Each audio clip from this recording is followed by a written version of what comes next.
अस्सलाम वालेकुम नाजरीन, आप देख रहे हैं नया पाकिस्तान और मैं हूं शहजाद इकबाल। पाकिस्तान तहरीक इंसाफ की वफाक में हुकूमत को बने 3 साल मुकम्मल हो गए हैं और अब अमली तौर पर वजीर आजम इमरान खान की हुकूमत के पास मंशूर में किए गए वादे पूरे करने, अपनी कारकर्दगी दिखाने और इदारों में इस्लाहात के लिए सिर्फ 1 साल का अरसा बाकी रह गया है, जिसके बाद हुकूमत के 5वें साल में मुल्क एक बार फिर अगले इलेक्शन की तैयारियों में मसरूफ हो जाएगा।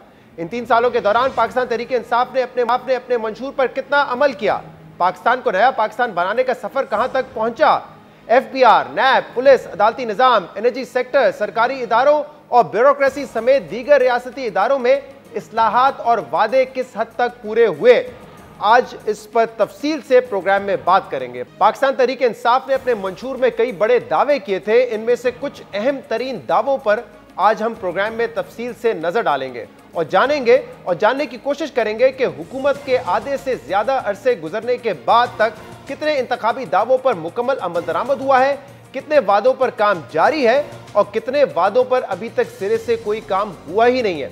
आज इस प्रोग्राम में हम पाकिस्तान तहरीक इंसाफ के मंशूर में सिर्फ तर्ज हुकूमत की तब्दीली और माशी तरक्की से मुतालिक वादों पर बात करेंगे, जबकि बाकी वादों और दावों पर कल प्रोग्राम में तफसील से जायजा लेंगे। पाकिस्तान तहरीक इंसाफ के वादों, विजन और सियासी हिकमत अमली को लेकर सबसे अहम बात यह है कि वजीर आजम इमरान खान ने माजी की हुकूमतों के बरक्स एक जामे और वाज़े रिफॉर्म प्लान दिया था। पाकिस्तान तहरीक इंसाफ के प्लान्स में इदारा जाती इस्लाहात, तवानाई का मसला हल करना, जुनूबी पंजाब को सूबा बनाना, यकसा कौमी निसाब का निफाज, मुल्क लूटने वालों को सजा दिलवाना, लूटी हुई रकम वापस लाना और मुल्क में नया बल्दियाती निज़ाम लाना, ये तमाम इशूज पाकिस्तान तहरीक इंसाफ ने प्रायोरिटी में रखे थे, ये उनकी तरजीहात में से थे। मगर मसला यह है कि एक ही वक्त में कई कामों पर हाथ डालने और वाज़ेह तरजीहात ना होने की वजह से पाकिस्तान तहरीक इंसाफ अब तक अपने अक्सर अहम वादों में से किसी एक पर भी मुकम्मल अमल दरामद नहीं कर सकी है।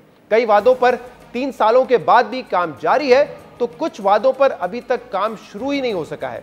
अब तफसील से पाकिस्तान तहरीक इंसाफ के कुछ अहम तरीन वादों का एक एक करके जायजा लेते हैं।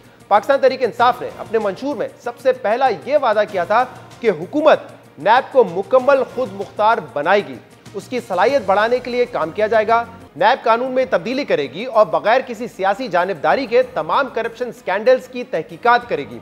मगर ये दावे और वादे एक तरफ, पाकिस्तान तहरीक इंसाफ के दौर में करप्शन के तासुर में तो मजीद इजाफा हो गया है। ट्रांसपेरेंसी इंटरनेशनल की करप्शन परसेप्शन इंडेक्स के मुताबिक पिछले 3 साल में पाकिस्तान की जो रैंकिंग है वो 7 दर्जे तनज़ुली का शिकार हुई है। 2018 में पाकिस्तान का 117वां नंबर था, मगर आज करप्शन परसेप्शन इंडेक्स में पाकिस्तान का नंबर 124वां हो चुका है। हुकूमत ने नैब के कानून में तब्दीली के लिए ऑर्डिनेंस तो जारी किए, मगर पार्लियामेंट से अब तक ना ही कोई कानून साजी हो सकी है, ना ही ऑपोजिशन को एतमाद में लिया जा सका है, बल्कि हुकूमती वुज़रा खुद नैब के कानून पर तनकीद करते रहे हैं और ये कहते रहे कि नैब कवानीन हुकूमती कामों में रुकावट बनती रही है। वज़ीर आज़म इमरान खान और नैब इस बात का क्रेडिट तो लेते हैं कि नैब ने पिछले 3 सालों में 480 अरब रुपए से ज्यादा की रिकवरी की है, मगर सवाल यह है कि ये रिकवरीज किन लोगों से की गई हैं। हमने इस हवाले से पिछले दिनों जब नैब तर्जुमान से सवाल किया तो उन्होंने जाली अकाउंट्स केस और फ़िज़ाइया हाउसिंग समेत मुतअद्दिद केसेस में कुछ अरब रुपए की रिकवरी जाहिर की, मगर नैब अपने मुताबिक खुद नैब ये कहता है कि ऑपोजिशन के किसी रहनुमा से अभी तक कोई रिकवरी नहीं हो सकी है, ना ही ऑपोजिशन के किसी बड़े रहनुमा को करप्शन साबित होने पर सजा हुई है। यानी कि 480 अरब रुपए का वो क्लेम करते हैं, लेकिन जब हमने उनसे पूछा जो चंद अरब रुपए की तफसीलात उन्होंने रिकवरीज के हवाले से दी, बाकी उन्होंने नहीं दी। इन 3 सालों के दौरान नैब की गैर जानिबदारी पर भी सवालात उठते रहे हैं। नैब ने ऑपोजिशन के तकरीबन हर बड़े रहनुमा को करप्शन के इल्जामात पर जेल में डाला है, उनको गिरफ्तार किया गया है, मगर बिलियन ट्री सुनामी हो, मालम जब्बा स्कैंडल, शुगर स्कैंडल और BRT जैसे जो केसेस हैं उस पर नैब ने ना ही किसी को गिरफ्तार किया है और ना ही किसी केस की तहकीकात अब तक अंजाम तक पहुंची है। पाकिस्तान तहरीक इंसाफ ने मंशूर में यह वादा भी किया था कि लूटी हुई रकम वापस लाई जाएगी और एक खसूसी टास्क फोर्स इसके लिए बनाया जाएगा। इस हवाले से हुकूमत ने टास्क फोर्स भी बनाई और एसेट रिकवरी यूनिट भी बनाया, मगर ये यूनिट भी अभी तक पाकिस्तान में लूटी हुई रकम वापस लाने में नाकाम रहा है। इसलिए हम ये कह सकते हैं कि मंशूर का जो पहला वादा था, जो पहला दावा था, वो अभी तक मुकम्मल नहीं हुआ है, वो नामुकम्मल है, यानी कि एहतसाब का दावा। मंशूर में एक और अहम वादा इख्तियारात की निचली सतह पर मुंतकली और ताकतवर बल्दियाती निज़ाम का क़याम था। इमरान खान पिछले 20 साल से कहते आए हैं कि जमहूरियत के नताइज अवाम तक उसी वक्त पहुंचेंगे जब मुल्क में एक ताकतवर बल्दियाती निज़ाम होगा। वज़ीर आज़म इमरान खान कहते थे कि उनकी हुकूमत पंजाब में जिस किस्म का बल्दियाती कानून ला रही है उससे इनकलाब आएगा। पाकिस्तान तहरीक इंसाफ ने वादा किया था कि वो अपना केपी का बल्दियाती मॉडल इस्लामाबाद, पंजाब और बलूचिस्तान में भी नाफिज करेगी, मगर केपी मॉडल को कॉपी करना तो दूर की बात है, खुद खैबर पख्तूनख्वा में अगस्त 2019 से कोई बल्दियाती निज़ाम नहीं है और पंजाब में 1.5 साल से बल्दियाती निज़ाम मुअत्तल है। इस्लामाबाद में भी 6 माह से बल्दियाती निज़ाम का कुछ अता पता नहीं है। सुप्रीम कोर्ट बार बार हुकूमत को बल्दियाती इंतखाबात करवाने का कह चुकी है, मगर हुकूमत मुसलसल ताखीर कर रही है और इस मसले पर भी नाकामी का एतराफ़ किसी और ने नहीं बल्कि वफाकी वज़ीर इत्तलात फवाद चौधरी ने खुद किया है। बड़ी गलती पीटीआई की गवर्नमेंट से हुई है मेरे ख्याल में, वो ये हुई कि जब हमने पहले साल हमें जो लोकल गवर्नमेंट इलेक्शन जो है हम नहीं करा सके, और मैं तो बहुत कहता रहा, मेरा ये नुक्ता था कि हमें फौरन लोकल गवर्नमेंट इलेक्शन जो है वो जरूर कराने चाहिए, जिसकी वजह से 2 साल से हमारा डेवलपमेंट का जो एक पूरे का पूरा स्ट्रक्चर है वो बहुत जो है उसकी हालत खराब है। वफाकी वजीर फवाद चौधरी कह रहे हैं कि हुकूमत का पहले ही साल बल्दियाती इंतखाबात ना करवाना हुकूमत की बड़ी नाकामी थी, यानी हुकूमत ने अपना ये वादा भी पूरा नहीं किया है। पाकिस्तान तहरीक इंसाफ का एक और वादा पुलिस रिफॉर्म्स और पुलिस को गैर सियासी करना था, लेकिन पुलिस के निज़ाम में तो कोई तब्दीली नहीं आई है, बल्कि अहम ओहदों पर पुलिस अफसरान की तब्दीलियाँ मामूल बन चुकी हैं। पंजाब में 3 सालों के दौरान अब तक 5 आईजीज, जबकि खैबर पख्तूनख्वा में 4 सालों में 6 आईजीज तब्दील हो चुके हैं। इसके अलावा साबिक आईजी केपी नासिर दुरानी को पुलिस रिफॉर्म्स कमेटी का सरबराह बनाया गया था, मगर पंजाब हुकूमत में मुदाखलत और आईजी मोहम्मद ताहिर के कबल उस वक्त ट्रांसफ़र की वजह से नासिर दुरानी साहब खफा हो गए और उन्होंने 1 महीने के अंदर ही अपने ओहदे से इस्तीफ़ा दे दिया। पिछले साल दिसंबर में साबिक आईजी पुलिस और police reforms committee law and order justice commission के कन्वीनर अफजल शिगरी ने अपने मजमून में यह लिखा था कि पाकिस्तान तहरीक इंसाफ ने पुलिस रिफॉर्म्स के लिए संजीदा ख्वाहिश का इजहार तो किया, मगर अमली तौर पे पुलिस रिफॉर्म्स की कोशिश सर्द खाने में पड़ी हुई है।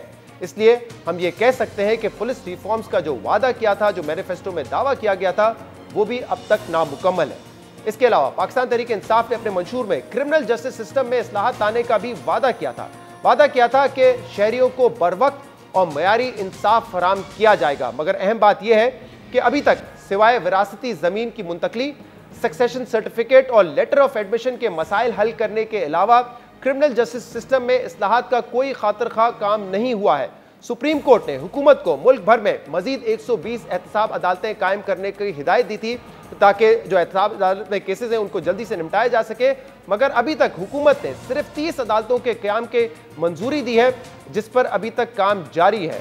अहम बात यह है कि पिछले साल पाकिस्तान तहरीक इंसाफ के सेनेटर अली जफर ने इस बात का एतराफ़ किया है कि हुकूमत के पास जुडिशल रिफॉर्म्स पर दिखाने के लिए कुछ भी नहीं है, जिसकी बुनियाद पर हम ये कह सकते हैं कि हुकूमत का ये वादा भी अब तक तकमील के मराइल में है और इस पर भी अभी तक मुकम्मल अमल दरामद नहीं हो सका है। इसके अलावा सिविल रिफॉर्म्स भी पाकिस्तान तहरीक इंसाफ हुकूमत का अहम वादा था और अहम बात यह है कि पाकिस्तान तहरीक इंसाफ हुकूमत 3 साल बाद भी सिविल सर्विसेज रिफॉर्म्स तो नहीं कर सकी, मगर जिस शख्स यानी डॉक्टर इशरत हुसैन को इन रिफॉर्म्स की जिम्मेदारी दी गई थी, वो सिविल रिफॉर्म्स के नफाज से पहले ही अपना ओहदा छोड़ चुके हैं, मुस्ताफी हो चुके हैं। वज़ीर आज़म इमरान खान ब्यूरोक्रेसी में रिफॉर्म्स के लिए डॉक्टर इशरत हुसैन को टास्क फोर्स में लेकर आए थे, जबकि इदारा जाती इस्लाहात के लिए शफकत महमूद को काबीना कमेटी का सरबराह बनाया गया था, जिन्होंने रवा साल जनवरी में ऐलान किया था कि हुकूमत ने सरकारी अफसरान की प्रमोशन क्राइटेरिया, कबल वक्त रिटायरमेंट और रोटेशन पॉलिसी समेत दीगर मामलात में तब्दीलियां कर दी हैं, मगर ये तमाम बातें अब तक सिर्फ पेपर पर दिखाई देती हैं, इन पर अभी तक अमल दरामद नहीं हो सका है।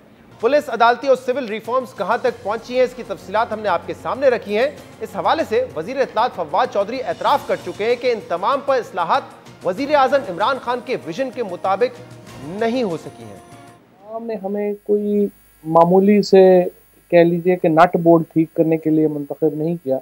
इमरान खान को लोगों ने मुंतखब किया है एक पूरे सिस्टम की इस्लाह के लिए। जो हमारी यार्डस्टिक है कामयाबी की, वो बड़ी मुख्तलिफ है आम हुकूमतों से, और उसमें फिर हमारी अपनी भी कोताहियाँ हैं कि पूरा ये मामला जो है वो नहीं चल सका। प्राइम मिनिस्टर साहब का जो एक विजन था या जो जिस तरीके से इम्प्लीमेंटेशन होनी चाहिए थी वो हुई ही नहीं।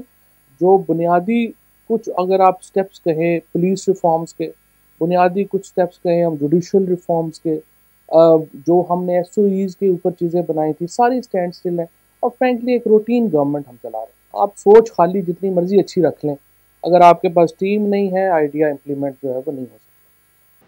वफाकी वजीर फवाद चौधरी एतराफ़ कर रहे हैं कि अवाम ने हमें नट बोल्ट ठीक करने के लिए नहीं मुंतखब किया था, बल्कि रिफॉर्म्स के लिए मुंतखब किया था, लेकिन हम इसमें नाकाम रहे हैं। और पाकिस्तान तहरीक इंसाफ की हुकूमत एक रूटीन हुकूमत की तरह काम कर रही है। पाकिस्तान तहरीक इंसाफ के मंशूर में आज़ादी सहाफ़त को यकीनी बनाने का वादा भी किया गया था, मगर ये वादा पूरा होता नजर नहीं आ रहा, बल्कि आज़ादी सहाफ़त के लिए हालात मजीद बिगड़ते जा रहे हैं। पाकिस्तान तहरीक इंसाफ के 3 साल दौर में अब तक इस्लामाबाद में सहाफ़ियों पर दिन दहाड़े हमले हो चुके हैं, सहाफ़ियों को अगवा किया गया है, सहाफ़ियों के घर में घुसकर उनको ज़दोगोब किया गया है। और हैरत की बात यह है कि इन सब वाक़यात की वीडियोज़ मौजूद हैं और इन वाक़यात को पेश आए हुए महीनों गुजर चुके हैं, मगर अभी तक किसी एक वाक़े के मुलजिम को गिरफ्तार नहीं किया गया है। सहाफ़ियों के लिए बढ़ते इन्हीं खतरात की वजह से पाकिस्तान 3 सालों में प्रेस फ्रीडम इंडेक्स में मजीद 6 पॉइंट्स नीचे गया है। हमारा रैंक 139 से अब गिर के 145 तक आ चुका है, मगर इसके बावजूद वजीर आज़म इमरान खान और वज़रा कहते हैं कि पाकिस्तान में कोई सेंसरशिप नहीं है और मीडिया आज़ाद है। ये बात अहम है कि वफाकी हुकूमत ने सहाफ़ियों के तहफ़्फ़ुज़ के लिए जर्नलिस्ट प्रोटेक्शन बिल मंजूर किया है, मगर अब खदशा यह है कि हुकूमत पाकिस्तान मीडिया डेवलपमेंट अथॉरिटी का कानून भी लाने का इरादा रखती है, जिसे मीडिया तंजीमों और राइट्स ग्रुप ने मीडिया मार्शल लॉ करार दिया है। इसलिए हम ये कह सकते हैं कि आज़ादी सहाफ़त यकीनी बनाने के वादे पर भी तहरीक इंसाफ हुकूमत नाकाम हुई है। पाकिस्तान तहरीक इंसाफ ने FBR में इस्लाहात का भी दावा किया था। वज़ीर आज़म इमरान खान ने कहा था कि वो 5 सालों में टैक्स कलेक्शन का हदफ 8,000 अरब तक लेकर जाएंगे, जबकि इनडायरेक्ट टैक्सेस में भी कमी लाई जाएगी। मगर 3 सालों में अब तक FBR में इस्लाहात तो दूर की बात है, अभी तक चेयरमैन FBR की मुसलसल तब्दीलियों का सिलसिला जारी है। हुकूमत 3 सालों में 4 चेयरमैन FBR तब्दील कर चुकी है, जिसकी वजह से इदारे में पॉलिसियों को लेकर मुस्तकिल मिजाजी की शदीद कमी नजर आती है। और साबिक चेयरमैन FBR शब्बत ज़ैदी ये कह चुके हैं कि जिस शख्स को आप ओहदे पर लगाएं उसे काम भी करने दें। इस डिलीवरी के होने के लिए इमरान खान की जो पार्टी है वो उन जो साहब आए हुए हैं उनको काम करने दें और उनकी राह में रुकावटें नहीं अटकाएं और उनको ओपन स्पेस दें। मैं भी उसी चीज से गुजर के आया हूं, मुझे पता है कि क्या इशू है। मैंने सजेशन दी थी कि FBR को पाकिस्तान रेवेन्यू सर्विस में कन्वर्ट कर दें, मगर आपके लोगों ने मुझसे डिसएग्री किया, ठीक है। और आपके सरपरस्त थे अरबाब शहजाद और इरशाद हुसैन साहब, वो ब्यूरोक्रेट थे, उन्होंने मेरी बात नहीं मानी, मैं छोड़ के आ गया। शब्बत ज़ैदी जो FBR चेयरमैन थे वो कह रहे थे कि मुझे टास्क दिया गया था रिफॉर्म्स का, लेकिन जब मैं रिफॉर्म्स करने गया तो कभी हुकूमती ओहदेदार रुकावट बने और कभी जो टैक्स नाफिज करना चाहता था वो हो नहीं सके। इसके अलावा वज़ीर आज़म का दावा था कि 8,000 अरब रुपये टैक्स इकट्ठा किया जाएगा 5 सालों में, मगर 3 सालों में हुकूमत टैक्स कलेक्शन में सिर्फ 900 अरब रुपये तक का इजाफा कर चुकी है। इसलिए 8,000 दूर लगता है और बहुत मुश्किल लगता है। पाकिस्तान तहरीक इंसाफ का यह भी दावा था कि इनडायरेक्ट टैक्सेस में कमी लाई जाएगी, मगर हकीकत यह है कि पाकिस्तान तहरीक इंसाफ की हुकूमत में इनडायरेक्ट टैक्सेस की जो शरह है वो 60% 60% से बढ़कर 64% तक चली गई है, यानी कि डायरेक्ट टैक्सेस की शरह कम हो रही है, इनडायरेक्ट टैक्सेस की शरह में इजाफा हो रहा है। और वजीर आजम इमरान खान माजी में ये कहते रहे कि जब इनडायरेक्ट टैक्स बढ़ता है तो आम आदमी पे इसका सबसे ज्यादा असर आता है। साबिक चेयरमैन FBR शब्बत ज़ैदी ने इस नाकामी का भी एतराफ़ करते हुए कहा था कि पाकिस्तान तहरीक इंसाफ की हुकूमत टैक्स रिफॉर्म्स लाने में नाकामी नहीं हुई है, बल्कि हम रिवर्स डायरेक्शन में चल रहे हैं। हमारी बदकिस्मती है कि हम टैक्स के अंदर पिछले 2 साल में और उससे पहले भी कोई बुनियादी रिफॉर्म नहीं ला सके, और बल्कि हम अगर आप इसको गौर करें तो हम इसमें रिवर्स डायरेक्शन में जा रहे हैं। हमारी reliance on import and reliance on withholding बढ़ती जा रही है और इसका तमाम इफेक्ट गरीब और आम आदमी पड़ रहा है, क्योंकि वो सारा टैक्स ऑन पास ऑन हो रहा है on the consumer by increase in price and inflation. ये एक बुनियादी हकीकत है, इससे कोई इनकार नहीं कर सकता। साबिक chairman FBR Shabbat Zaidi tax reforms में नाकामी का एतराफ़ कर रहे थे, इसलिए हम ये कह सकते हैं कि पाकिस्तान तहरीक इंसाफ का ये वादा भी अभी तक नामुकम्मल है। इसके अलावा पाकिस्तान तहरीक इंसाफ ने 5 साल में 1 करोड़ मुलाजमतें फराम करने का वादा भी किया था, ये उनके मंशूर में है, मगर मुल्क में नई नौकरियां पैदा होने के बजाय शरह तरक्की में सुस्त रवि और कोरोना वबा की वजह से पुरानी नौकरियां भी खत्म होती जा रही हैं। माहिर मईशत डॉक्टर हफीज पाशा की स्टडी के मुताबिक इस वक्त मुल्क में पाकिस्तान की तारीख में सबसे ज्यादा 85 लाख लोग बेरोजगार हैं, जबकि 38% लोग गुर्बत की लकीर से नीचे जा चुके हैं। इसलिए हम ये कह सकते हैं कि हुकूमत का 1 करोड़ नौकरियां पैदा करने का वादा भी ताहाल नामुकम्मल है। पाकिस्तान तहरीक इंसाफ ने पाकिस्तान को बिजनेस फ्रेंडली मुल्क बनाने का वादा भी किया था और कहा था कि पाकिस्तान को वर्ल्ड बैंक की ईज ऑफ डूइंग बिजनेस की रेटिंग्स में टॉप 100 में लाया जाएगा। अहम बात यह है कि पाकिस्तान तहरीक इंसाफ हुकूमत अपने इस वादे पर काफी हद तक कामयाब हो चुकी है, क्योंकि पाकिस्तान तहरीक इंसाफ हुकूमत से पहले पाकिस्तान की जो रैंकिंग है वो 136वें नंबर पर थी, मगर अब पाकिस्तान इंप्रूव करके ease of doing business list में 108 नंबर पर आ चुका है। मगर अभी भी मुल्क को इस हवाले से कई चैलेंजेस का सामना है। एफबीआर और दीगर महकमों की तरह बोर्ड ऑफ इन्वेस्टमेंट के सबरान की भी तब्दीली मामूल का अमल रही है और अब तक बोर्ड ऑफ इन्वेस्टमेंट के 3 सबरा अपना ओहदा छोड़ चुके हैं। पॉलिसियों में अदम तसलसल और कैपेसिटी इश्यूज की वजह से पिछले साल फॉरेन डायरेक्ट इन्वेस्टमेंट में 35% की कमी आई है और कुछ दिन पहले साबिक चेयरमैन बोर्ड ऑफ इन्वेस्टमेंट हारून शरीफ ने कहा है कि पाकिस्तान से मौजूदा सरमायाकार भी वापस जा रहे हैं। एग्जिस्टिंग इन्वेस्टर जा रहा है, ये एक बहुत सीरियस चीज़ है। हमें इसको बिल्कुल क्लियरली एनालाइज करना चाहिए कि हम उनके मसाइल क्यों नहीं हल कर पाए। जब मैं 1 साल रहा तकरीबन, तो उसमें मेरे 4 फेडरल सेक्रेटरी तब्दील किए गए। फिर जो वहाँ पर ज़्यादातर स्टाफ है वो सारा एस्टेब्लिशमेंट डिवीजन के थ्रू आता है। हमें लोग वो चाहिए जो इन्वेस्टर की ज़बान बोले। हमें कुछ इदारा जाती स्ट्रक्चरल तब्दीलियाँ करनी है, वरना आप इसी स्ट्रक्चर में किसी को भी बिठा देंगे तो वो डिलीवर नहीं कर पाएगा। बोर्ड ऑफ इन्वेस्टमेंट के साबिक चेयरमैन हारून शरीफ पाकिस्तान में बैरूनी सरमायाकारी या कारोबार को जिन चैलेंजेस का सामना है उसका इजहार कर रहे थे, मगर ईज ऑफ डूइंग बिजनेस की रैंकिंग में बेहतरी की बुनियाद पर हम ये कह सकते हैं कि हुकूमत ने इस वादे पर काफी हद तक काम मुकम्मल कर लिया है, मगर कुछ रुकावटें अभी बाकी हैं। इसके अलावा मंशूर में यह वादा भी किया गया था कि हुकूमत मुल्क में 50 लाख घरों की तामीर के लिए फैसिलिटेटर का किरदार अदा करेगी और ऐसी पॉलिसी फ्रेमवर्क तैयार करेगी जिसकी मदद से 50 लाख सस्ते घर बनाए जा सकेंगे। अहम बात यह है कि ये वो शोबा है जिस पर वजीर आज़म इमरान खान का सबसे ज्यादा फोकस रहा है। हुकूमत ने इस वादे की तकमील के लिए नई पॉलिसियां बनाई। शहरियों को 3 से 9% की शरह पर सस्ते कर्जे फराम किए गए। निजी बैंकों को 5% रकम नया पाकिस्तान हाउसिंग स्कीम के लिए मुख्तस करने की हिदायत की गई। तामीराती सेक्टर को टैक्स छूट और मराद दी गई और इसके अलावा फोकलोजर लॉ में जो मौजूद रुकावटें थी उनको दूर किया गया, जबकि तामीराती सेक्टर में सरमायाकारी के लिए 2 साल तक एमनेस्टी का ऐलान भी किया गया। नया पाकिस्तान हाउसिंग स्कीम के तहत निजी बैंक शहरियों को 330 अरब रुपए तक के कर्ज देंगी, जिसमें से तकरीबन 40 अरब रुपए का कर्ज दिया जा चुका है, जिसकी वजह से तामीराती सेक्टर में काफी हद तक बूम देखा गया है और पिछले साल कंस्ट्रक्शन सेक्टर की फाइनेंसिंग 75% इजाफे के साथ 259 बिलियन रुपए तक पहुंच गई। इसलिए हम ये कह सकते हैं कि पाकिस्तान तहरीक इंसाफ अपने इस वादे पर काफी हद तक अमल कर चुकी है और इस पर काम अभी भी तेजी से जारी है। इसके अलावा पाकिस्तान तहरीक इंसाफ ने आईटी एक्सपोर्ट्स में भी इजाफे का वादा किया था, जिस पर काफी हद तक अमल होता हुआ नजर आ रहा है, क्योंकि पाकिस्तान की आईटी एक्सपोर्ट्स में पिछले 2 साल से मुसलसल इजाफा देखा गया है। पिछले साल आईटी एक्सपोर्ट्स में 47% का इजाफा हुआ, जिसके बाद जो टोटल आईटी एक्सपोर्ट का नंबर है वो $2.1 बिलियन तक पहुंच चुका है और इस बजट में भी हुकूमत ने मराद दी है आईटी सेक्टर को, ताकि जो एक्सपोर्ट्स हैं उसमें इजाफा किया जा सके। ये कुछ अहम नुकात थे पाकिस्तान तहरीक इंसाफ के मैनिफेस्टो पर। कल मजीद इस पर तफसील से बात करेंगे, लेकिन आज जो हमने बातें मैनिफेस्टो की डिस्कस की है, किस हद तक इसमें हुकूमत को कामयाबी हासिल हुई है, उस पर बात करने के लिए हमने दावत दी है स्टेट मिनिस्टर फारूक हबीब साहब को, जिनसे हम बात करेंगे एक छोटे से ब्रेक के बाद।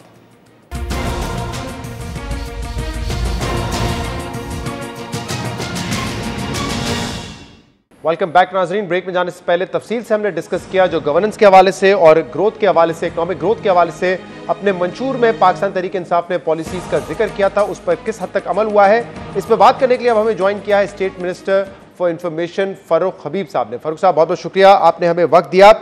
सबसे पहले तो इस बात का जवाब दीजिएगा कि 20 साल से इमरान खान साहब अपने आप को प्रेजेंट करते रहे अवाम के सामने एज अ रिफॉर्मिस्ट, कि जब वो आएंगे तो जो बड़े बड़े शोबे हैं जहाँ पे हमने देखा है कि हालात अच्छे नहीं है, चाहे वो जुडिशल सिस्टम हो, पुलिस का मेयार हो, सिविल सिस्टम हो, उनमें रिफॉर्म्स लेकर आएंगे, इकोनॉमिक रिफॉर्म्स लेकर आएंगे, एफबीआई में रिफॉर्म्स लेकर आएंगे। तो आपको लगता है कि आपकी हुकूमत 3 साल में इन तमाम मामलात पर फोकस करने में कामयाब रही है, या माजी की हुकूमतों की तरह जो फोकस है तहरीक इंसाफ की हुकूमत का वो सिर्फ डे टू डे अफेयर्स पर ही रहा है? नहीं, देखें, यकीनन इसमें कोई डे टू डे अफेयर्स का मामला नहीं है। एक अच्छी बात है कि इस मुल्क के अंदर अगर 2 पार्टी सिस्टम था, पीपल्स पार्टी, नून लीग, वो डिलीवर नहीं कर सके। अवाम ने उनको इक़्तिदार से जो है वो बाहर किया और तमाम तरफ जो एक्सपेक्टेशंस है लोगों की वो पाकिस्तान तहरीक इंसाफ के साथ हैं। चाहे वो गवर्नेंस के अंदर रिफॉर्म्स के हवाले से हो, इकॉनमी को ठीक करने के हवाले से हो, चाहे वो लोगों के रोज़मर्रा जो मामलात हैं उनके अंदर बेहतरी लाने के हवाले से हो। ये एक चैलेंजेस का पहाड़ है, एक K2 पहाड़ हमें मिला चैलेंजेस का, उसको हम अबूर कर रहे हैं। उसके ऊपर जो है वो बड़ी हद तक जो है वो हमने काम किया। ये कहना कि इसके ऊपर काम नहीं हुआ, ये मैं समझता हूँ कि सरासर जो है वो हकाइक के मुनाफी होगा। मैं आपके सामने हकाइक रखे देता हूँ। आपने बात की, देखें, charity begins from the home. अभी आपने अकाउंटेबिलिटी की बात की। अकाउंटेबिलिटी तो कभी इस मुल्क का मसला ही नहीं रहा। नैब जो है वो नो एक्शन ब्यूरो बना हुआ था। अगर आज नैब कार्रवाइयाँ कर रहा है, जो 480 अरब रुपए की बात हो रही है, मुझे नहीं पता आपकी उनके किस स्पोक्स पर्सन से बात हुई है, लेकिन उसका रिकॉर्ड जो है वो यकीनन मौजूद होगा जो उन्होंने रिकवरीज वहाँ से जो है वो की हैं। लेकिन बुनियादी चीज़ ये है कि वो एक कमिटमेंट है, एक अज़म है। अगर आज उसके ऊपर हमें ब्लैकमेलिंग भी किया गया, उसके ऊपर हमें पार्लियामेंट में कानून साजी नहीं करने दी गई, लॉन्ग मार्चेस किए गए, धरने, जुलूस, इस्तीफे, अदम एतमाद, PDM, सब कुछ हमारे सामने आया, लेकिन हम उस कमिटमेंट से जो है वो पीछे नहीं हटे। नैब जो है वो इसी पार्लियामेंट ने एक्ट ऑफ द पार्लियामेंट के तहत जो है वो बना हुआ है। नैब लॉज के अंदर हम बेहतरी लेकर आना चाहते हैं, हम नैब को बंद नहीं करना चाहते। फैटिफ लॉज के ऊपर अपोजिशन 35 सफ़ों का जो है वो NRO लेकर आ गई थी, लेकिन charity begins from the home आज इमरान खान बाहर जायदादें नहीं बना रहा। वो वाहिद लीडर है जो 22 साल जदोजहद से आए हैं, जो अपनी तमाम तर जायदादें बाहर से बेच के, जो हक हलाल की कमाई से बनाई गई थी, बैंकिंग चैनल से पाकिस्तान लेकर आए हैं, जिसके ऊपर सुप्रीम कोर्ट उन्हें सादिक और अमीन डिक्लेयर कर चुका है इस हवाले से। लिहाजा मैं समझता हूँ कि जहाँ जमहूरियत होती है, इख्तियार होता है, वहाँ अकाउंटेबिलिटी भी होती है। बाकी अपोजिशन का ये काम है ये तासुर देना कि ज्यादती हो रही है, गलतियां हो रही हैं, हमारे खिलाफ यकसा कार्रवाइयां हो रही हैं, वो अपोजिशन करती रहती है। कि जो रोजमर्रा के मामलात हैं उसके अलावा आपकी हुकूमत जो है वो रिफॉर्म्स के हवाले से भी काम कर रही है। तो बारी बारी से बात कर लेते हैं, क्योंकि पहला नुक्ता ही एहतसाब के हवाले से है, आपके यकीनन बात हो सकती है। जी, तो एहतसाब के हवाले से आपके मंशूर में पहला नुक्ता है,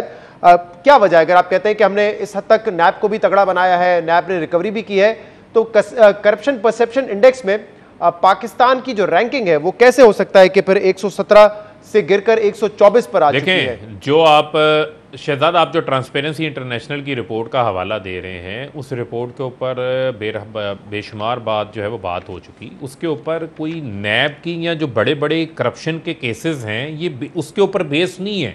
ये बड़ा मैथमेटिकली और एक बड़ा एनालिटिकल बेस, एक पूरा सेटअप है जिसके अंदर मुकन्ना भी शामिल है, जिसके अंदर जो आपका कोर्ट्स के अंदर इंसाफ का निज़ाम का सिस्टम है वो भी शामिल है, आपके इदारों के अंदर जो लोगों के अंदर रोज़मर्रा उनको मसाइल का सामना आता है वो भी शामिल है। तो लिहाजा ट्रांसपेरेंसी इंटरनेशनल की रिपोर्ट ये नहीं कह रही कि PTI की हुकूमत आई है और उनके वज़रा ने जो है वो बहुत ज़्यादा करप्शन कर ली। ये एक वो लॉन्ग टर्म रिफॉर्म्स हैं जिनके लिए हम कोशिश कर रहे हैं, जिसमें स्पीडी जस्टिस शामिल है, जिसके अंदर जो है वो लोगों को जो डिस्पेंसर, जो लोगों को सर्विस डिलीवरी है, वो तमाम चीजें इस ट्रांसपेरेंसी इंटरनेशनल रिपोर्ट का जो है वो हिस्सा है। लिहाजा ये उसके साथ नहीं हम जोड़ सकते। क्राइटेरिया जिनका आप जिक्र कर रहे हैं उन्हीं की कैलकुलेशन के मुताबिक जो है पाकिस्तान का जो तासुर है करप्शन में वो नीचे गया है।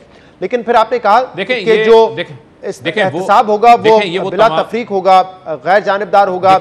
इमरान खान तो कहते रहे कि पीपल्स पार्टी के लीडर्स हो या PMLN के लीडर्स हो, उन्होंने मुल्क को लूटा। तो आप बता दीजिए कि इन 3 सालों में कितने केसेस जो हैं वो साबित हुए, यानी कि कोई कन्विक्ट हुआ है, और कितने अरब रुपए इन लीडर्स से पाकिस्तान वापस आए? ये देखें, ये बड़ी सादा सी बात है समझने के लिए। आज से पहले जो है कोई ताकतवर जो है वो जेल नहीं गया था, आज उनको जेलों में भी जाना पड़ रहा है, आज उनको रेफरेंसेस का भी सामना है, आज वो जवाबदेह हैं। आज वो लोग जो अपने आप को ताकतवर समझते थे, जिनके सामने जो समझते थे कि हमें हर चीज़ हमारे लिए कोई पूछने वाला नहीं है, आज वो जवाबदेह हैं। आज आप देखें कि ट्रायल्स चल रहे हैं। अब शहबाज शरीफ का जो केस है TTs का, उसके अंदर 114 गवाहान है। अब गवाहान को जो है वो लेकर आ रहे हैं। यही वजह है कि हम जो जस्टिस सिस्टम में जो हम रिफॉर्म्स लेकर आ रहे हैं वो रिफॉर्म्स तैयार हैं, और उन रिफॉर्म्स के ऊपर तमाम स्टेक होल्डर्स के साथ, चाहे वो पुलिस हो, लॉ कमीशन हो, उसके अलावा चाहे प्रोसिक्यूटर्स हों, लायर्स हों, उनके साथ मुशावरत मुकम्मल की गई है। उसके अंदर जो मेन चीज़ें हैं, जो अनड्यू डिले होता है जस्टिस सिस्टम के अंदर, उसका खात्मा है, जो अनड्यू एडजस्टमेंट्स लेकर डिले किया जाता है उसका खात्मा है, ट्रायल प्रोसेस को जो है वो स्पीडी और फास्ट बनाना है, जो रिकॉर्डिंग ऑफ एविडेंस है उसको बेहतर करना है। इन तमाम तरजीहात के ऊपर हम जो है वो काम अपना मुकम्मल कर चुके हैं। जो सिविल प्रोसीजर कोर्ट है वो इस्लामाबाद में KPK में नाफिज हो चुका है, पंजाब हुकूमत पास कर चुकी है, हाई कोर्ट के अंदर वो मामला किसी टेक्निकल बेस के ऊपर है। इनहेरिटेंस का लॉ हो, चाहे वो वीमेन प्रोटेक्शन का लॉ हो, चाहे वो एंटी रेप का लॉ हो, चाहे वो लीगल एड का हो, चाहे वो सक्सेशन सर्टिफिकेट्स का मामला हो, जो के अंदर आप ऑनलाइन जाके हासिल कर सकते हैं, उसके ऊपर भी हमने जो है वो काफी बड़ी हद तक जो है वो काम मुकम्मल किया है। नैब ऑर्डिनेंस हम लेकर आए, सुन लें, सक्सेशन सर्टिफिकेट का लिया। लेकिन आपने कहा कि ताकतवर पहले जेल में नहीं गए। आप समझते हैं कि आसिफ अली जरदारी ताकतवर शख्सियत है? क्या आप समझते हैं कि नवाज शरीफ ताकतवर शख्सियत है? मुझे आप ये बताएं कि इस मुल्क के अंदर जेलों में गया कौन है? अगर आप समझते हैं, अगर आप समझते हैं कि ये दोनों शख्सियात जिनका मैंने नाम दिया ये ताकतवर है, देते थे, अगर ये दोनों शख्सियात ताकतवर है तो नवाज शरीफ की दूसरे दौरे हुकूमत में आसिफ अली जरदारी जेल में थे, जब परवेज मुशर्रफ आए तो नवाज शरीफ जेल में थे। ऐसा नहीं है कि ये रहनुमा जेल नहीं गए। पहले सवाल ये है कि क्या इनसे लूटी हुई रकम दौलत वापस की गई है और क्या कन्विक्शन हुई है? सवाल ये नहीं है शहजाद, सवाल क्या है? सवाल को रीफ्रेम कर लेते हैं दोबारा। सवाल ये है कि जेलों में गए लेकिन क्या हुआ? NRO ले लेते रहे। ये क्या आया ब्रॉडशीट का जो मामला जिसके ऊपर पाकिस्तान को इतनी बड़ी रकम अदा करना पड़ी है, वो क्या केस था कि आप जो है वो केस बना, एक कंपनी को आपने कॉन्ट्रैक्ट दिया कि बाहर इनके एसेट्स आइडेंटिफाई करें, एसेट आइडेंटिफाई करते हैं, आपको NRO मिल जाता है, आप उसको परसू नहीं करते, वो आपको इंटरनेशनल अदालतों में चैलेंज कर लेते हैं, आपको वो पैसे अदा करने पड़ते हैं। इस मुल्क के अंदर NRO के बेनिफिशरी नवाज शरीफ, शहबाज शरीफ, आसिफ अली जरदारी रह चुके हैं। ये किससे भूल है? ये ओपन फैक्ट्स हैं, एस्टैब्लिश फैक्ट्स हैं। इनके ऊपर अगर आज कोई काम कर रहा है कमिटमेंट के साथ तो वो तो इमरान खान है, उसके अलावा तो कोई नहीं है। तो अपनों के खिलाफ भी जो है कोई चीज सामने आ जाए मेरे पास तो उनके खिलाफ भी कार्रवाई होती है। माफियाज के खिलाफ जंग इमरान खान लड़ रहे हैं और नहीं लड़ रहा। कॉम्पिटिशन कमीशन ऑफ पाकिस्तान ने 44 अरब रुपए के जुर्माने किए हैं। अभी 44 अरब रुपए के जुर्माने माफियाज को किए हैं। हर पॉइंट पे मेरे पास लिमिटेड टाइम है डिस्कस करने का, तो मैं आगे बढ़ता हूं क्योंकि आपने कहा जुडिशियल रिफॉर्म्स तैयार है। मुझे बताइए, पुलिस रिफॉर्म्स का आपने जिक्र किया, ये चैप्टर 2 में आपके मंशूर में मौजूद है। सिविल रिफॉर्म्स का जिक्र किया, जुडिशियल रिफॉर्म्स का जिक्र किया। इसमें से आप कह रहे हैं कि ऑन पेपर तैयार है लेकिन इंप्लीमेंटेशन नहीं हुई है, ना पुलिस रिफॉर्म्स की, ना जुडिशियल रिफॉर्म की, ना सिविल रिफॉर्म्स की। देखें ये वो तमाम तर चीज़ें हैं जिन चीज़ों के ऊपर आपको मुशावरत करनी पड़ती है, स्टेक होल्डर्स को ऑन बोर्ड लेना पड़ता है। ये आसान काम नहीं, ये वो काम है जो 70 साल में पाकिस्तान की तारीख में नहीं हुए, जो आज हम कर रहे हैं। उनको आपने करना है एक ड्यू प्रोसेस के ज़रिए करना है, वो टाइम टेकिंग चीज़ें होती हैं। लेकिन आप मुझे बताएं कि ये जो हमारा क्रिमिनल जस्टिस सिस्टम है, इसके अंदर रिफॉर्म्स एक रात ओवरनाइटली नहीं हो सकते जब तक आप डिफरेंट स्टेक होल्डर्स को ऑन बोर्ड ना करें। वो हमने किया है, उस ड्यू प्रोसेस को फॉलो किया है। अब वो इंशाल्लाह बिल बनने की फॉर्म के अंदर जो है वो तैयार हैं और वो इंशाल्लाह बिल की शक्ल में जो है वो सामने आ जाएंगी। इसके अलावा जो भी आप माजी की हुकूमतें भी कर रहे थे, माजी की हुकूमतें भी ये नारे लगाती थी कि हम ये करेंगे और कहते थे हमने काम किया, लेकिन अमल दरामद जब तक नहीं होगा, जब तक एक आम आदमी की जिंदगी में फर्क नहीं नजर आएगा, तब तक उसको आप ये नहीं कह सकते कि हमने काम करके रखा हुआ है, इंप्लीमेंट होना बाकी है। दो चीजें आपके सामने रख देता हूं। नासिर दुरानी साहब, जिनको ये टास्क था, सर सुन लीजिए ना सवाल, नासिर दुरानी साहब को आपने टास्क दिया था कि पुलिस रिफॉर्म्स करेंगे, वो खफा होके क्योंकि इंटरफेरेंस थी उन्होंने इस्तीफा दे दिया। डॉक्टर इरशाद हुसैन साहब कहते हैं मैंने अपना काम मुकम्मल कर लिया है। ये आपने सुन चुका हूं इंट्रो के अंदर, सियासी विल नहीं है, मैं आ रहा हूं उसी में, मुझे जरा मौका दे देना, इसलिए वो इंप्लीमेंट नहीं हो सकता। सब इंट्रो में आपने बातें की जी, ये आपने इंट्रो में बातें की, मुझे जरा लें। देखें इंपॉर्टेंट क्या, अब आपने इशरत हुसैन साहब का बात की थी आपने, मैं आपको बता देता हूं, आपने कहा सिविल ब्यूरोक्रेसी के अंदर आप क्या चेंजेस लेकर आए हैं। पहली बार हुआ है कि मिनिस्ट्रीज ने किसी प्राइम मिनिस्टर के साथ परफॉर्मेंस एग्रीमेंट किए हैं। आज प्रमोशन के लिए जो उनकी ACRs हैं, उनके की परफॉर्मेंस इंडिकेटर्स उनको आइडेंटिफाई करके दिए हैं। आज आप जो फवाद चौधरी का 1 साल पुराना आप इंटरव्यू चला रहे थे 20/6/2020 का, आज 2021 अगस्त के अंदर हम मौजूद हैं, 14 महीने गुजर चुके हैं, उसमें कितनी पेशरफ्त हुई है। ये हुकूमत है जिसने कंपल्सरी रिटायरमेंट्स की हैं और उनको कोर्ट ने भी जो है वो वैलिडेट किया, जो पॉलिसी हम बना के लेकर आए हैं। हाई पावर प्रमोशन जो बोर्ड है उसको प्राइम मिनिस्टर साहब खुद देख रहे हैं कि 22वें ग्रेड के अंदर वो लोग आए जो लोग वाकई उसके डिज़र्व करते हैं, वो लोग जिनकी परफॉर्मेंस कोई नहीं होती थी, 60-60 साल तक बैठे रहते थे। आज पहली बार ये हुआ है कि आपके जो 4 स्ट्रीम्स बनाई जा रही हैं, इकोनॉमिक स्ट्रीम, सोशल स्ट्रीम, आपकी डिफरेंट 4 स्ट्रीम्स के अंदर 19वें ग्रेड ऑनवर्ड वो लोग उनको उसी स्पेशलाइजेशन के अंदर रह के जो है वो काम करना फरूख पड़ेगा। साहब एक सवाल फिर आगे बढ़ जाते हैं। है वो ये तमाम तफसीलात जो आप बता रहे हैं ये मैंने पढ़ी भी है। शफकत महमूद साहब जो कि काबीना कमेटी के हेड है, उनकी प्रेस कॉन्फ्रेंस भी है, लेकिन इंप्लीमेंट कब होगा ये? इस पे इंप्लीमेंटेशन आपको मैंने कंपलसरी रिटायरमेंट जो है उसके ऊपर इंप्लीमेंटेशन शुरू हुआ। पिछले दिनों लोगों को रिटायर किया गया जिनके परफॉर्मेंस के इश्यूज थे। आप देखें परफॉर्मेंस एग्रीमेंट मिनिस्ट्रीज ने जो साइन किया उसमें भी उनको दिया गया, जो सेक्रेटरीज हैं उनको फाइनेंशियली भी एम्पावर कर दिया गया। पहले हर चीज़ जो उन्होंने रीअप्रोप्रिएट ऑफ फंड्स करने होते थे उस परफॉर्मेंस एग्रीमेंट को अचीव करने के लिए फाइनेंस डिपार्टमेंट को भेजने पड़ते थे, अब उनको एम्पावर कर दिया गया, इख्तियार दे दिया गया है कि वो रीअप्रोप्रिएशन ऑफ फंड्स कर सकते हैं। उसके अंदर भी हमने जो है वो काफ़ी हद तक जो है फरूख साहब जरा क्विकली इस हवाले से भी बता दीजिएगा कि अगर पुलिस में भी रिफॉर्म्स कुछ हद तक भी आए होते तो सबसे जो बुनियादी चीज होती वो टेन्योर था, जो टेन्योर पोजीशन। आईजी 5 बदल चुके हैं पंजाब में, खैबर पख्तूनख्वा में 6 बदल चुके हैं पिछले 4 साल में।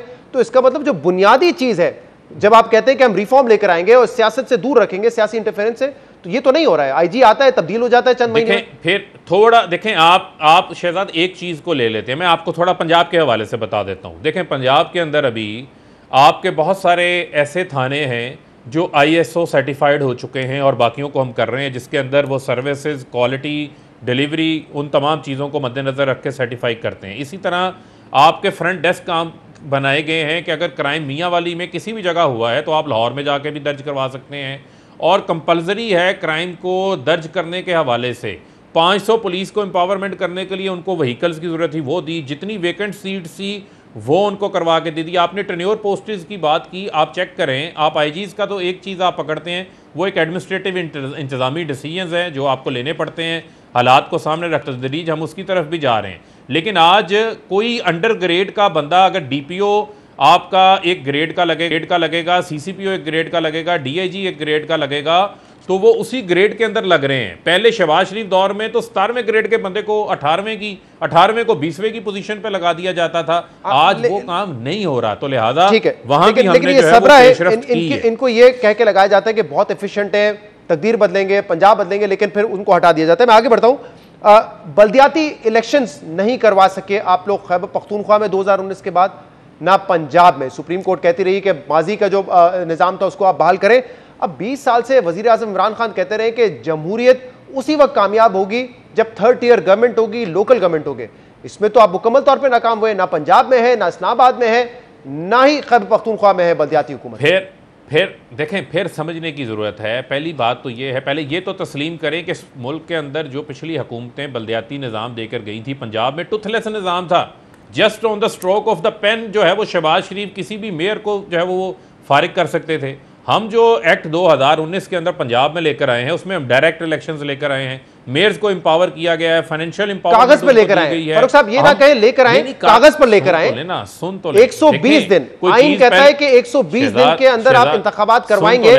सर सुन लीजिए ना, मेरा सवाल भी सुन लीजिए। पहले जब आईनी रिक्वायरमेंट है, जी बिल्कुल, इसके अलावा आपके जो सीनियर वजीर थे जब उनको लगाया गया पंजाब में, उन्होंने कहा कि 3 महीने में मैं ड्राफ्ट दे दूंगा। अब वो ड्राफ्ट कहां है, किस शक्ल में? अवाम ये समझती है कि 3 साल मुकम्मल करने के बाद मेरा नुमाइंदा नहीं है बल्दियाती जिससे मैं जाके चीजें करवा सकूं अपने।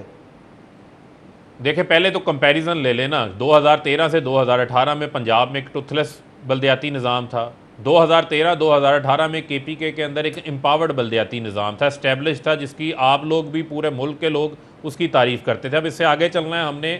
जब हमने ये एक्ट लेकर आए, इसके तहत डिलिमिटेशंस हुई, बहुत सारी हाई कोर्ट्स के अंदर उनको चैलेंज किया गया।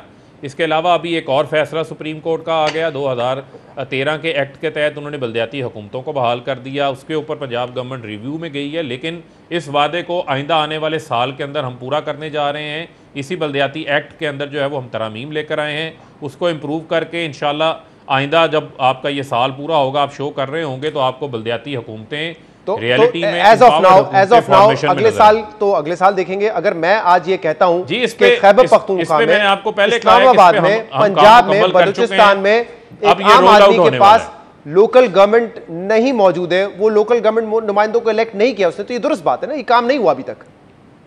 अच्छा, इस पे एक ले लेते हैं। देखें, जो काम मैंने आपको कहा था, सारी बात है, हर चीज़ के ऊपर तैयारी करके उसके ऊपर काम करना पड़ता है। इसी तरीके से इसी मंशूर के अंदर बहुत सारी चीज़ें आपने इकोनॉमी के हवाले से भी अपने शो के अंदर जो है वो डिस्कस की हैं, चाहे वो FBR के हवाले से हो, चाहे वो आप एक्सपोर्ट्स के हवाले से हो, चाहे वो आपने बात की हाउसिंग के हवाले से हो, उसके ऊपर भी बेशुमार हमने काम किया। क्योंकि मुझे पता ना आपके पास अब वक्त बड़ा कम है, तो मैंने तो खुद भी बताया है कि आईटी सेक्टर में जो आप लोगों का जो मंशूर में कहा था उस पर अमल हो रहा है। मैं आपको हाउसिंग का बता दूं शहजाद, लेकिन मुझे बलदियाती नहीं, मैं उस पर ब्रेक के बाद बात करूंगा, पहले मुझे बलदियाती हवाले से बता देना, ये नहीं हुआ ना, इस पर अमल दरामद नहीं हुआ है। और फवाद चौधरी साहब का आपने कहा, पहले मैंने शॉर्ट चलाया, बड़ा पुराना था, ये तो चंद माह पहले फवाद चौधरी साहब ने कहा कि सबसे बड़ी नाकामी हमारी हुकूमत की ये है कि हम पहले साल में बलदियाती इंतखाबात नहीं करवा सके। देखें, ये इसमें देखें, बिल्कुल इसमें कोई शक नहीं है, लेकिन बुनियादी चीज़ क्या है, आपको प्रोसीजर होल्डर्स आपके सामने हैं, उनको हम दूर कर रहे हैं, उनको दूर करके जो है वो एक्ट के अंदर नई तरमीम करके हम इंतखाबात करवाने जा रहे हैं। प्राइम मिनिस्टर साहब भी इस हवाले से उनकी डायरेक्शंस क्लियर हैं, और वो तो डे 1 से ये चाहते थे कि ये इंतखाबात को जो है वो हम करवाएं। पहले हमारे ऊपर साबका हुकूमतों का निज़ाम नाफिज था, वो चेंज हुआ तो बहुत सारे डिसीजंस जो हैं वो कोर्ट्स के अंदर गए, उसके अलावा को प्रोसीजरल सिर्फ अगर ये मंतक होती तो केपी में हो जाता ना, 2019 में से केपी में भी नहीं है, 2 साल से ज्यादा उसको भी हो चुके हैं, वहां तो कोई रुकावट नहीं थी। अब ये तमाम जगहों पे अभी इस्लामाबाद के अंदर नई यूनियन काउंसिल्स को बढ़ाने का भी डिसीजन हुआ है, तो इस्लामाबाद, केपी, पंजाब तीनों जगहों पे होने जा रहे हैं। एक ब्रेक के बाद जो दूसरे नुकात हमने डिस्कस फेस्टो के हवाले से उस पर बात करेंगे, एक ब्रेक के बाद। वेलकम बैक नाज़रीन, फारूक हबीब साहब हमारे साथ मौजूद है और 3 साल में तहरीक इंसाफ ने अपने मैनिफेस्टो पर किस हद तक अमल दरामद किया उस पर हम बात करें। FBR के हवाले से मैंने 3 चीज़ें अपने इंट्रोडक्शन में बताई हैं। एक तो ये कहा गया था FBR को रिवैम्प करेंगे, लेकिन शहबाज ज़ैदी साहब जो कि FBR के चेयरमैन थे वो कहते हैं कि किसी को काम नहीं करने दिया जाता, किसी को अगर आप पोजीशन पर लगाएं तो उसको कम से कम इख्तियारात भी दें और पॉलिटिकल विल दिखाएं। टैक्स कलेक्शन के हवाले से कहा था 8,000 अरब रुपए इकट्ठा करेंगे, लेकिन 3 साल में 900 अरब रुपए इजाफा हुआ है, तो 8,000 का टारगेट तो बहुत दूर नजर आता है। इनडायरेक्ट टैक्सेस के हवाले से कहा था उसको कम करेंगे, उसकी शरह ताकि गरीब पे बोझ ना पड़े, उसकी शरह बढ़ रही है, बल्कि शहबाज ज़ैदी साहब ने ही कहा है कि हम रिवर्स डायरेक्शन में जा रहे हैं। देखें, बात यह है कि अगर आप हमारा नेक्स्ट ईयर की, जिस साल हमारा जो शुरू हुआ है उसका अगर आप टारगेट देखें तो वो 5800 अरब है, और हम उसी 8,000 अरब रुपए का जो हमारा टारगेट है उस टारगेट की तरफ हम गामजन हैं। कोविड-19 जो है, आप देखें कि हमारी हुकूमत का 1.5 साल तो जिस कोविड-19 में गुजर गया। फरवरी 2020 में पाकिस्तान के अंदर कोविड के असरात वबा के आने शुरू हुए हैं, आज हम अगस्त के अंदर मौजूद हैं और उस हवाले से हम तमाम तरमय्यज़ भी ले रहे हैं। अगर उसके बावजूद हमने 900 अरब रुपया जो है वो बढ़ाया है, तो उसमें आप ये भी रखें, कंपैरिजन रखें, हमने PMLN ने आते साथ सेल्स टैक्स 16% से 17% कर दिया था, उसके अलावा विद होल्डिंग टैक्सेस के अंदर इजाफे किए थे, 3% एडिशनल ड्यूटीज़ लगा दी थी, एडवांस टैक्सेशन शामिल सी, एमनेस्टीज़ शामिल सी, रिफंड्स रोकते थे। हमने रिकॉर्ड जो है वो 200 अरब रुपए से जायद के रिफंड्स 1 साल के अंदर जो है वापस किए हैं। हमने बहुत सारे रॉ मटीरियल्स में से 1500 अगले साल का हदफ ड्यूटीज को कम किया है, अगले साल का हदफ आप अचीव भी कर लेते हैं, तो फारूक साहब इसका मतलब ये होगा कि इनडायरेक्ट टैक्सेस की जो शरह है वो 64-65% पे पहुंच जाएगी, जब आपको मिला था 60% थी, तो रिवर्स डायरेक्शन में तो जा रहे हैं ना। देखें, आप देखें, हमने बहुत सारे इसी टैक्सेशन के सेटअप में हमने बहुत सारे जो टैक्स का सिस्टम था उसमें हमने टैक्सेस को कम भी किया है। आप बुनियादी तौर के ऊपर ये देखें कि हमें मिले थे 18 लाख फाइलर्स के ऊपर, आज 29 लाख फाइलर्स हैं, और इनकम टैक्स के अंदर जो इजाफा हुआ है उसके अंदर 54% इजाफा वो है जो नए 3 लाख ऐड हुए हैं इस साल के अंदर नए टैक्स फाइलर्स, तो इनडायरेक्ट के हवाले से भी कर रहे हैं। पॉइंट ऑफ सेल का जो हम सेटअप लेकर आए हैं, मैं आज फैसलाबाद में मौजूद हूँ, आज तमाम रिटेल्स की शॉप्स के अंदर FBR के लोग जाके उनसे बातचीत कर रहे हैं, पॉइंट ऑफ सेल्स के हवाले से 5 लाख मशीन उसको लेकर आएंगे। इसी तरीके से अगर आप देखें तो हम थर्ड पार्टी ऑडिट सिस्टम लेकर आए हैं। दो और चीजों पर बात करनी है, उसको खत्म करें। 1 करोड़ नौकरियां देने का आप लोगों ने वादा किया था। शब्बर ज़ैदी सुन लें, शब्बर ज़ैदी साहब बड़े काबिल एहतराम हैं, लेकिन हालात जो चैलेंजेस हैं, ये भी एक FBR भी बहुत बड़ा चैलेंज है शहजाद, आपको पता है। यहाँ पर टैक्स कल्चर को मुतारफ कराना, लेकर आना, ये कोई आसान काम नहीं है, लेकिन ये विल पावर भी इमरान खान ने शो की और हम लेकर आ रहे हैं, और शहजाद अरबाब और पॉलिटिकल विल मौजूद है, जैसे मैं ये कर नहीं सका। लेकिन अब आप आ जाए 1 लाख नौकरियों के ऊपर आए जरा। 1 लाख तो सर बहुत कम है, 1 करोड़ नौकरियां, 1 करोड़ नौकरियों को कहा था, और जी आपने 1 करोड़ डॉक्टर हफीज पासर साहब जो कि मोतबर इकोनॉमिस्ट है, जिनको आप भी बड़ा मोतबर मानते हैं, वो ये कह रहे हैं कि इस वक्त 85 लाख लोग बेरोजगार हैं, जो कि तारीख में नहीं हुआ है कभी। सर सुन लेना सर, पहली बुनियादी चीज तो हम क्लैरिफाई करते जाएं, जो कोविड की वजह से जो लोगों की नौकरियां गई थी वो जॉब्स रिज्यूम हो चुकी हैं। इसके अलावा जो हमारा सेंट्रल बैंक है, स्टेट बैंक ऑफ पाकिस्तान, अभी आपने ईज ऑफ डूइंग के हवाले से बात की थी, पहली बार पाकिस्तान की तारीख में विदाउट कोलेटरल एसएमईज के लिए 10 मिलियन तक का लोन जो है वो उनको फराहम किया जा रहा है। ये स्टेट बैंक लेकर आया है। 432 अरब रुपया टफ की फॉर्म के अंदर नई इंडस्ट्री लगाने के लिए, नई मशीनरी, नई टेक्नोलॉजी लाने के लिए दिया गया है, जिससे इंडस्ट्रियलाइजेशन हो रही है, जॉब हमने कहा कि ताहाल ये नामुकम्मल है, तो आपको लगता है कि 5 साल मुकम्मल होने तक 1 करोड़ रुपया दे देंगे आप? सर सुन लेना शहजाद आप सुन लें ना, प्लीज सुन लें। इसी तरीके से जो हम पहली बार हमने ज़राअत से खुराक तक जो फूड ट्रांसफॉर्मेशन का प्लान लेकर आए हैं, उसमें जॉब्स क्रिएट हो रही हैं। 1000 अरब रुपए की रेजिडेंशियल और कमर्शियल इन्वेस्टमेंट मंजूर हो चुकी है कंस्ट्रक्शन सेक्टर के अंदर। 7 लाख नौकरियां उससे जनरेट होने जा रही हैं। जो प्राइम मिनिस्टर साहब वेल्थ क्रिएशन की बात करते हैं, प्राइवेट सेक्टर को आप वक्त कम रह गया, उम्मीद करते हैं जो आप बात कर रहे हैं वैसा ही हो, और तमाम इकोनॉमिक एक्टिविटी से उम्मीद करते हैं आपका दावा वैसा ना हो जैसे एक वफाकी वजीर का था, जिन्होंने कहा था कि लोग कम पड़ जाएंगे और नौकरियां मौजूद होंगी लेकिन कोई नौकरी लेने वाला नहीं होगा। उम्मीद करते हैं ये दावा वैसे साबित ना हो। आज के प्रोग्राम में इतना ही। शो से इजाजत दीजिए। अल्लाह हाफिज।